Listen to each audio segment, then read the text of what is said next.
ಆಂಧ್ರದ ಕರ್ನೂಲ್ನಲ್ಲಿ ನಡೆದ ಖಾಸಗಿ ಬಸ್ ಅಗ್ನಿ ದುರಂತ ರಾಜ್ಯ ಸಾರಿಗೆ ಇಲಾಖೆಯನ್ನ ಎಚ್ಚರಿಸಿದೆ. ಇನ್ಮುಂದೆ ಇಂಥ ಘಟನೆಗಳು ಆಗಬಾರದು ಅಂತ 4 ನಿಗಮಗಳಿಗೆ ಸೂಚನೆ ಕೊಟ್ಟಿರೋ ಸಾರಿಗೆ ಸಚಿವರು ಕಾಲಕಾಲಕ್ಕೆ ಖಾಸಗಿ ಬಸ್ ಸೇರಿದಂತೆ ಎಲ್ಲಾ ಬಸ್ಗಳ ಆಡಿಟ್ ವರದಿ ನೀಡುವಂತೆ ತಾಕೀತು ಮಾಡಿದ್ದಾರೆ.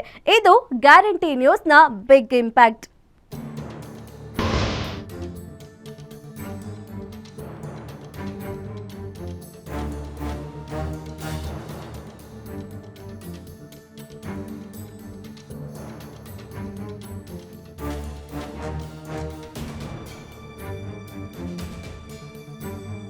ಆಂಧ್ರದ ಕರ್ನೂಲ್ನಲ್ಲಿ ಖಾಸಗಿ ಬಸ್ ದುರಂತಕ್ಕೆ 20 ಮಂದಿ ಅಮಾಯಕ ಪ್ರಯಾಣಿಕರ ಜೀವ ಬಲಿ ಪಡೆದುಕೊಂಡಿತ್ತು. ಬಸ್ಸಿನಲ್ಲಿ ಸುರಕ್ಷತಾ ನಿಯಮ ಪಾಲನೆ ಮಾಡದೇ ಇರೋದೇ ದುರ್ಘಟನೆಗೆ ಕಾರಣ ಅನ್ನೋ ಆರೋಪನೂ ಕೇಳಿ ಬಂದಿತ್ತು. ಘಟನೆ ಬಳಿಕ ಖಾಸಗಿ ಬಸ್ಗಳ ಸುರಕ್ಷತೆ ಕುರಿತಂತೆ ನಿಮ್ಮ ಗ್ಯಾರಂಟಿ ನ್ಯೂಸ್ ರಿಯಾಲಿಟಿ ಚೆಕ್ ಮಾಡುವ ಕೆಲಸವನ್ನ ಮಾಡಿತು. ಗ್ರೌಂಡ್ ರಿಪೋರ್ಟ್ನಲ್ಲಿ ಖಾಸಗಿ ಬಸ್ ಪ್ರಯಾಣ ಸುರಕ್ಷಿತವಲ್ಲ ಅನ್ನೋದು ಬಟಾಬಯಲಾಗಿತ್ತು. ಈ ಕುರಿತಂತೆ ಸವಿಸ್ತಾರವಾದ ವರದಿಯನ್ನು ಪ್ರಸಾರ ಮಾಡೋ ಕೆಲಸ ಮಾಡಿತು.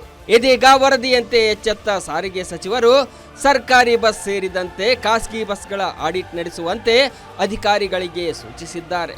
ಟ್ರಾನ್ಸ್ಪೋರ್ಟ್ ನಮ್ಮ ಕಾರ್ಪೊರೇಷನ್ ಎಲ್ಲ 25,000 ಬಸ್ಗೂ ಮತ್ತು ಈಗ ಬರ್ತಾ ಇರ್ತಕ್ಕಂಥ ಹೊಸ ಬಸ್ಗಳಲ್ಲೂ ಕೂಡ ನಮ್ಮಲ್ಲಿ ಎಮರ್ಜೆನ್ಸಿ ಡೋರ್ ಇರುತ್ತೆ.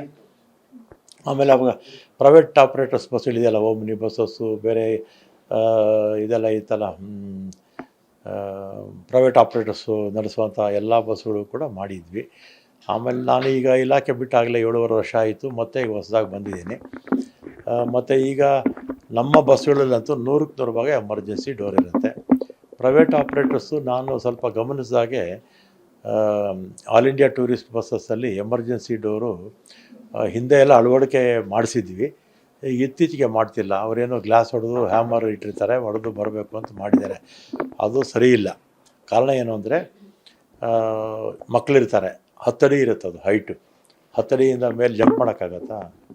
ಹೆಣ್ಮಕ್ಳು ಜಂಪ್ ಮಾಡೋಕ್ಕಾಗತ್ತಾ? ವಯಸ್ಸಾಗಿರ್ತಕ್ಕಂಥವ್ರು ಜಂಪ್ ಮಾಡೋಕ್ಕಾಗೋದಿಲ್ಲ. ಹ್ಯಾಮರ್ ಹೊಡೆದು 10 ಅಡಿ ಮೇಲಿಂದ ಜಂಪ್ ಮಾಡೋಕ್ಕಾಗೋದಿಲ್ಲ. ಅದು ಗಾಬರಿ ಆಗಿರುತ್ತೆ.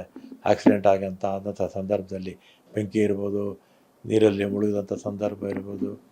ಆದ್ದರಿಂದ ನಾನು ನಮ್ಮ ಕಮಿಷನರ್ಗೆ ಇನ್ಸ್ಟ್ರಕ್ಷನ್ಸ್ ಕೊಟ್ಟು ಕಡ್ಡಾಯವಾಗಿ ಎಮರ್ಜೆನ್ಸಿ ಎಕ್ಸಿಟ್ ಇರಲೇಬೇಕು ಅಂತ ಹೇಳಿದ್ದಾರೆ.